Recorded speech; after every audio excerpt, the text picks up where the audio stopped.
আসসালামু আলাইকুম। ওয়ালাইকুম আসসালাম। ভাইজানের পরিচয়টা দেন। আমি মোহাম্মদ মহিউদ্দিন, আমার বাড়ি রংপুর। রংপুর। আমি আগে কি করতেন? আমি বাংলাদেশ আর্মিতে জব করতাম, এখন অবসর সেনাবাহিনীতে। সেনাবাহিনীতে। আচ্ছা, আপনার কত বছরে রিটায়ার্ড হলেন? হ্যাঁ, কয় বছর? 21 বছর। 21 বছর পর রিটায়ার্ড হলেন। একটা সিস্টেমের মধ্যে সেনাবাহিনীতে কাটাইলেন, অনেক ট্রেনিং দিতে হয়েছে। তো এই ট্রেনিংগুলা নিয়ম শৃঙ্খলাকে আমাদের এই লাইনে এসেও কাজে লাগানো যায়। হ্যাঁ, কাজে লাগা। কারণ আপনাদের সেনাবাহিনীতে কতগুলা জিনিস আছে, আমার চেয়ে অনেক গুণ বেশি আপনি জানেন। আমরা যেটা বুঝি, আপনার একটা নিয়ম শৃঙ্খলার মধ্যে চলেন। জি, হ্যাঁ, বিভিন্ন ট্রেনিং, নিয়মিত ট্রেনিং করতে হয়। জি, আমরা যেটা বলি নিয়মিত এবং পরিমিত এবং নিয়মিত, সেটা সবসময় করতে হয়। জি, সততা, একতা, জি, এই জিনিসগুলা আপনাদের অনেক কিছুই ওখানে ইয়ে করেও নিতে হয়, যে সই দিয়ে বা ই করে যে না আমরা এগুলা মেনটেনেন্স করবো, তাই না? yes, তো এই যে কত বছর, 21, হ্যাঁ, 21 বছর একটা ধারাবাহিকতার মধ্যে চলে আসছেন, এই জিনিসটার বাহিরে যাওয়ার সুযোগ নেই। এই জিনিসটাকে যদি এটার সাথে বিজনেসে আসতেছেন, ব্যবসায় আপনি এটাকে যোগ করে আপনি মানুষকে সেবা দেন। আপনারা একটা সেবা খাতেই ছিলেন। জি, বিশাল সেক্টর সেনাবাহিনী, এটা এটা মানুষকে সেবা দেয়, জনগণকে সেবা খাত। তো সেই সেবাটাকে যদি এখন আবার এই বিজনেসের সাথে রিলেটেড হন, কারণ এখনো বয়সের আল্লাহ বাঁচা রাখলে যথেষ্ট সময় আছে, আল্লাহ বাঁচা রাখলে আবার এক মিনিট। সন্তানেরা, বাবার আগে সন্তানও চলে যায়। তো আমি এটার সাথে যোগ করে বলবো যে যারা অনেক মেজর কর্নেল ব্যবসায় আসছে, আলহামদুলিল্লাহ ভালো করছে। যেমন প্রাণ কোম্পানি, উনিও সেনাবাহিনীতে ছিলেন, তাই না? অনেক ভালো করছে, দেশ বিদেশে এখন ওনার কোম্পানি। তো আপনাকে বলবো, আপনি ব্লগটা খুব ভালো চিন্তা করেছেন। তো ওইটার বাজেটে যদি কোনো রকম হয় যে শর্ট পড়ে, কারণ আপনার কষ্ট অর্জিত টাকাটা সারা যেই অনেক একটা সময় এসে রিটায়ার্ডের টাকা, এটা যেন কোনো ক্রমেই ক্ষতিগ্রস্ত, নষ্ট না হয়। লাভ 2 টাকা কম হোক, অতিরিক্ত লাভের আশায় যাতে ওটা নষ্ট না হয়, আমি ওই ধরনের পরামর্শ আপনাকে দিব। তো ব্লক ইটাটা যেটা, এটা খুবই ভালো একটা জিনিস। এখন এখানে আমি দেখবো বাজেটটা কত। এখানে ইন্ডিয়ান মেশিন আছে, তারপরে চায়না মেশিন আছে, এগুলো এখনো আমরা লোকাল তৈরি করি নাই। ওইটা যদি আবার এখানে কপি করি, আমরা করি, তাহলে খরচটা কমে যাবে। কিন্তু এখন আমরা রিস্কটা নেই নাই, আমরা আস্তে ধীরে হয়তো বা যাবো, সময়ের ব্যাপার। এটা অলরেডি চালু হয়েছে।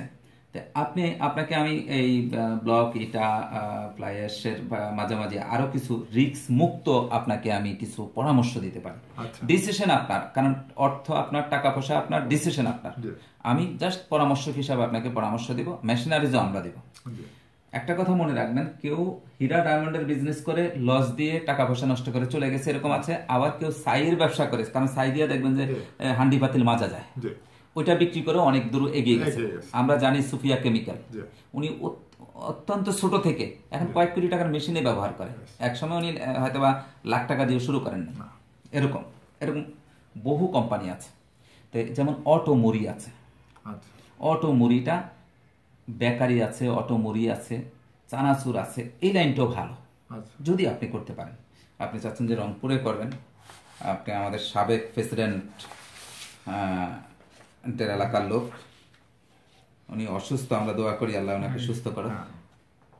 কারণ অনেক উন্নয়ন কাজ যদি আমরা চিন্তা করি, তাহলে উনি অনেক উন্নয়ন কাজ করছে। যদি পজিটিভ চিন্তা করি, আবার নেগেটিভ চিন্তা করলে নেগেটিভও যাওয়া যাবে, কিন্তু আমরা ওইদিকে না যাই।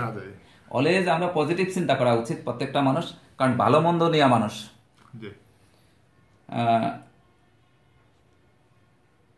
অনেক কিছুতে নবী রাসূলরা পাপ মুক্ত, ওনারা ভুল করেন না। তারপরেও কিন্তু আমরা ওনাদের উম্মত, কিন্তু আমরা ভুল করতে পারি, আমরা করতে পারি, অন্যায় করতে পারি। আবার আল্লাহ বলছে তোবা করলে আল্লাহ অনেক খুশি হন। তাই এরকম ভুল মানুষের হতে পারে। তাই জন্য আমি সবারই পজিটিভটা চিন্তা করি। সবারই কিছু না কিছু ভালো কাজ আছে, কম বেশি খারাপ কাজ থাকতে পারে শয়তানের ফেরে পড়ে। আর যারা শয়তানের ফেরে ফেরে অর্থ উপার্জন করে অবৈধ পন্থায়, কেউ অর্থ খেয়ে যেতে পারে না। কালকে অনলাইনে জানলাম যে উনি ইয়াতে শেষ অবস্থা, ডাক্তাররা ওনাদের আশা ছেড়ে দিয়েছে আশা সাহেবের। তো উনি সিঙ্গাপুরে যাচ্ছেন, হায়াত থাকলে বেঁচে থাকবেন, আর না কোনো টাকা পয়সা বাঁচায় রাখতে পারবেন। তো দোয়া করি আল্লাহ ওনাকে আরো কিছুদিন বাঁচায় রাখুক, যে জনগণের ভালো কিছু সেবা দিয়ে যাক। তো যাক, আমরা ব্যবসায় আসি। তো এইখানে আমি আপনাকে বলবো, এই ব্লকের পাশাপাশি আপনি ওটা তো আছে, যদি ওটার বাজেটে না কুলায় আমি দেখবো।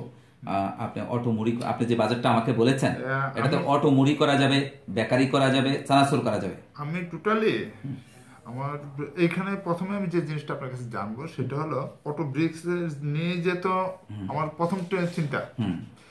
হ্যাঁ, প্রথম চিন্তা সেক্ষেত্রে আমি আপনার অটো ব্রিক্সের কিছু জিনিস আপনার কাছে জানতে চাবো। প্রথমে যে আমার জায়গা কতটুকু লাগবে এটা তৈরি করতে? কত 1 বিঘা জায়গা হলে হয়। 1 বিঘা? এত কম? যত বেশি হবে তত ভালো, কারণ রাখার জন্য এটার জন্য বেশি, এটা তার ইটের পোড়া দেওয়ার ঝামেলা নেই। আচ্ছা, এটা জাস্ট স্ট্যাক দিয়ে রাখবেন, কারণ এটা সিমেন্ট বালু মিক্স করে করা হয়।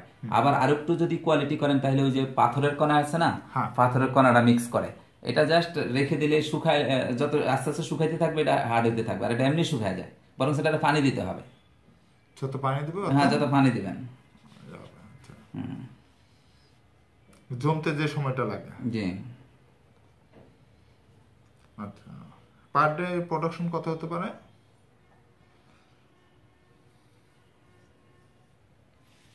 মেশিনারিজ 26 লাখ টাকা থেকে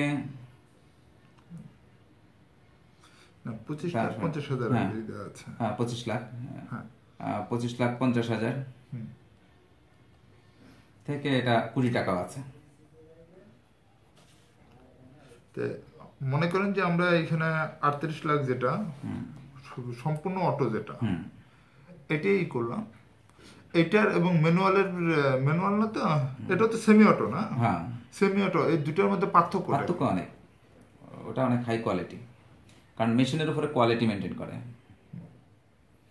মেশিনারিজ সবকিছু, কারণ ডাইস আছে এখানে, ওগুলার উপরে কোয়ালিটি মেনটেন করে। তারপরেও আমি এই দুইটা, আপনি যেহেতু স্পেশালি চিন্তা করছেন, এটা আমি আপনাকে স্পেশালি চিন্তা করে এটা ডিটেলস ইয়ে করে, কারণ প্রোডাকশন কত, প্রোডাকশনটা আমি দিয়ে দিব। প্রোডাকশন আছে এটাতে, কোনোটাতে 4টা আসে একসঙ্গে এক পাঞ্চে, কোনোটাতে 6টা আসে, কোনোটাতে আর একটু বেশি আসে, তো এইভাবে আসে। তাতে পার ডে 1000-20 করা যাবে, এরকম আসবে। আমার এর চেয়ে বেশি চাহিদা নেই, আসবে। আর এটা সেলিং এর জায়গাটা আপনাদের, সেলিং তো আপনি যে জানবে সে আপনার কাছ থেকে নেবে, পরিচিত হয়ে যাবে, আস্তে আস্তে পরিচয় হয়ে যাবে, আর এটা অনেক দূর দূরান্ত থেকে এসে নিয়ে যাবে। এটা সব জায়গায় প্রোডাক্ট হচ্ছে না। হ্যাঁ, এই জন্য যে আপনাদের এখানে অনেক সময় দেখা যায়, আমরা আমাদের খুঁজো থাকলে আপনাকে দিতে পারব। আচ্ছা, এরপরে আপনার আসেন হলো তার কাটার মেশিন।